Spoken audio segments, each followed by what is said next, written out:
Alright everybody, I got somebody to operate the camera for me this time. Like I said, when I tried to hold the camera and show you guys stuff last time, I realized how much of an abject failure that was. So, this time I recruited my son to shoot the video. Pretty much anytime you see somebody using a camera, it's going to be my son, my daughter, or my wife. So it's always going to be one of those three. Anyway, we'll be going over some of the other pieces. This is the side piece that helps form the seat. There's two mortises on two tenons on each end, and then there's a curve. This is a brace for the bottom. It's angled to match the angle of the leg, of the back leg, and another tenon. And this is a through tenon that's going to be wedged later with another brace. Here's the armrest. It has a tenon, and it's actually cut off here too, and it has a round over and a cradle there. Alright, and finally, this is the front leg. It's got two tenons here, two mortises to accept the braces, and this will be the front brace. And this tenon right here is slightly angled. That's just to help the arm fit over it. Now, if you notice, most of them have a roughness here. That's from being sawn. I don't plane that until the very end. I figure that way it makes my datum surface, the one that I'm going to take all my measurements from, crystal clear. Okay. Now, to find the angle that you need, let me clear this off here. Oh, too much. Just too much. But yet somehow never enough. And never when you need it. So, alright.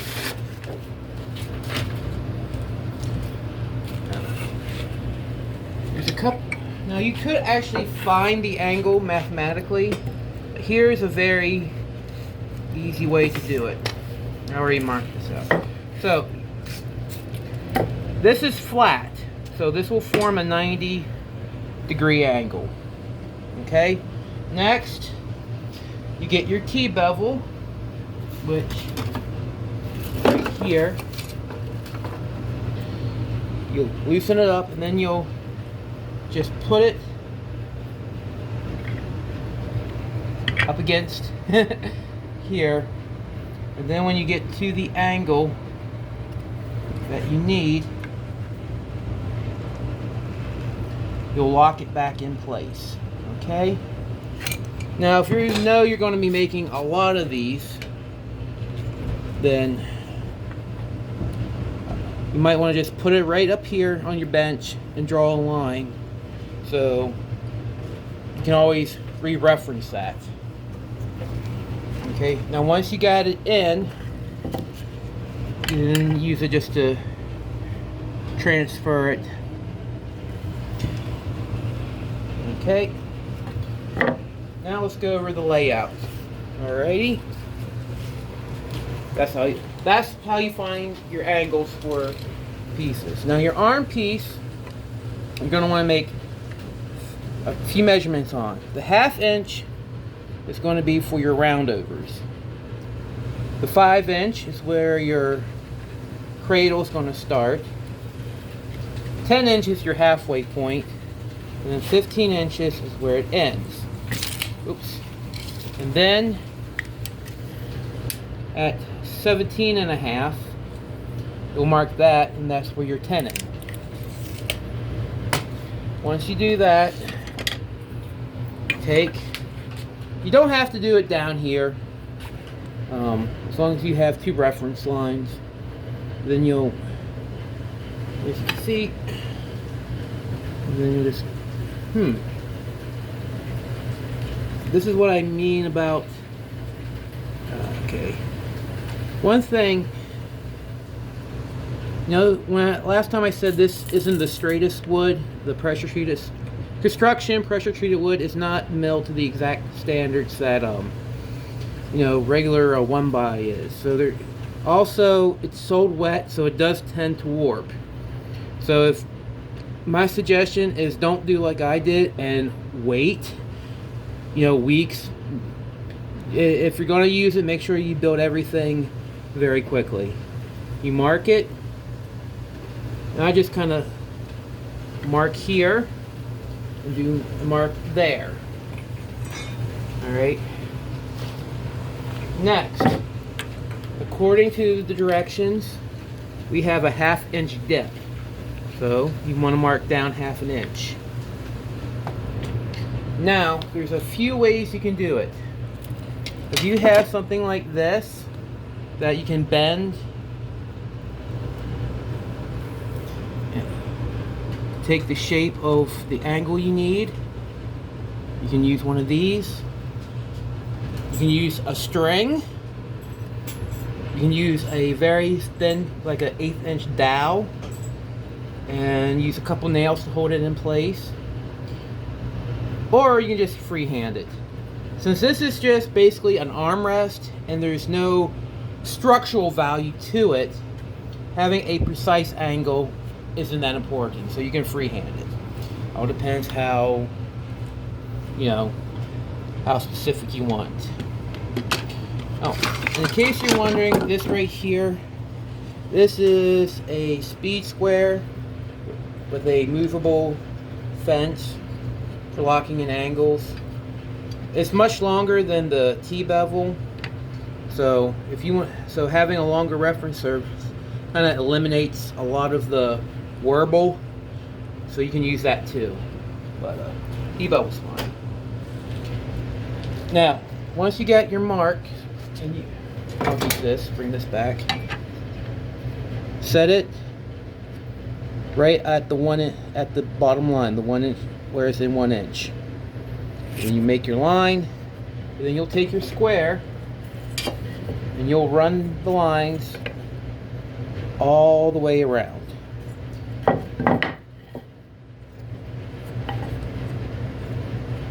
Like that. I've already done so. And then, if you don't want to get your square out, you can also just do this. Okay. And then you got to take your combination square, set it to the inside, mark around, then reset it to the other side, or take your 3/4 inch chisel, because it's 3/4 of an inch wide, mark on the other side. Or if you're like me and you have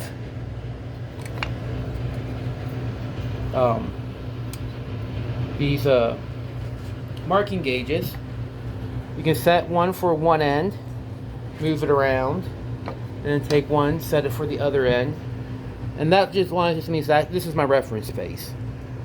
Okay, so this, I know that's where all my measurements are being taken off of, and then I always darken them in, and then this comes down 1 inch.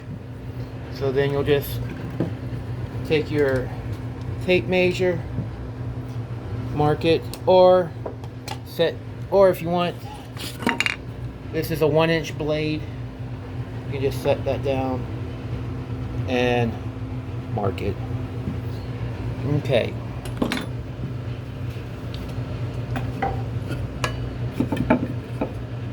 For here, I did a lot of the pre-work, but it'll come up 6 inches from the bottom,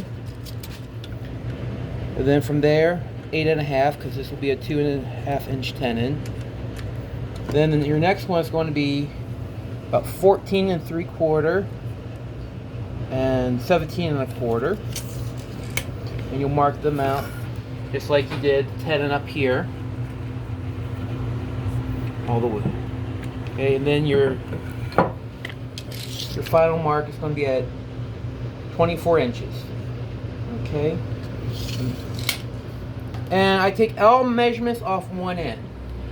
That way I know everything's consistent and everything's going to be referenced off the same line. So for all my legs, all my measurements are from the bottom. Whenever you pick your three sides, the edge, face, and end that you're going to take all your measurements off of, that will do a lot to eliminate waste and inconsistencies. I'll just put that over here. Okay. Next. All right. This here is for the side. For the bottom, I messed up and did a cradle there, but that's why I marked it out. But it's the same. You're going to mark out 1 inch and then 15 inches, and those will be for your tenons. But you also have a through for your mortises. Excuse me. You also have a through tenon to make. Okay. And for that, first I'm going to find the center. I already have it marked, 8 inches. Okay. Just draw a line. Okay.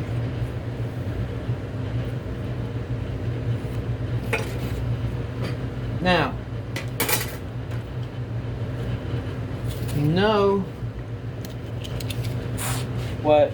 Now you look to see what your tenon's going to be. Okay, so this is 2.5 overall. You're coming in 3/8 off each side.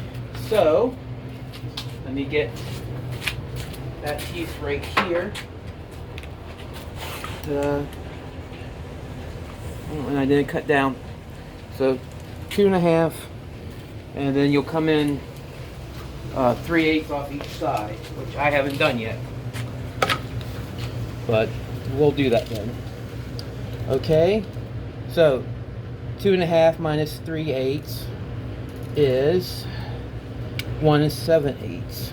If I get my math correctly. Now you just have a too much. Here it is. You just have a tape measure, but I got a folding rule. So 2.5 minus 3/4. There we go. 3/8 plus 3/8 is 3/4. So 2.5. So that's 2. 1 3/4. Alrighty. So 1 3/4. All right. Half of that. Well, to make it easy, half of an inch is half an inch. 3/8. So 4/8 plus 3/8 is 7/8. So set it right here at 7/8. Mark. And then you'll come off this side if you want. 20.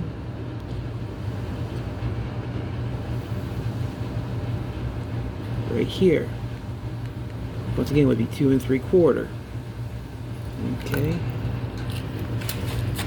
And then you'll take your square again, and you will mark it. Okay. Then of course, you know you're going to have a 3/4 inch opening. So you take 2.5 minus 3/4. Okay. And then you divide that measurement in half, which will give you about 7/8. Okay. And then you'll simply mark. You'll set either your marking gauge or your marking gauge or your combination square up, and then you'll just use that. And then you can either reset it for 3/4 inch further, or you can grab your 3/4 inch chisel. Line, put that up with your line. And then, okay. And a great way to check to see if your math is correct, just measure. So we got 7/8, 7/8, we're good. And now, you'll just carry that over to your other side. Oops. Okay. There we go. And bring that over here.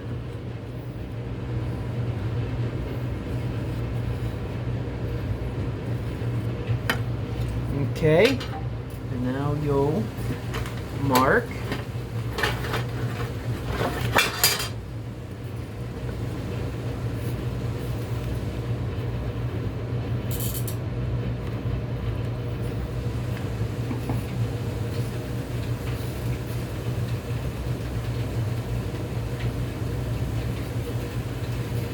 And there.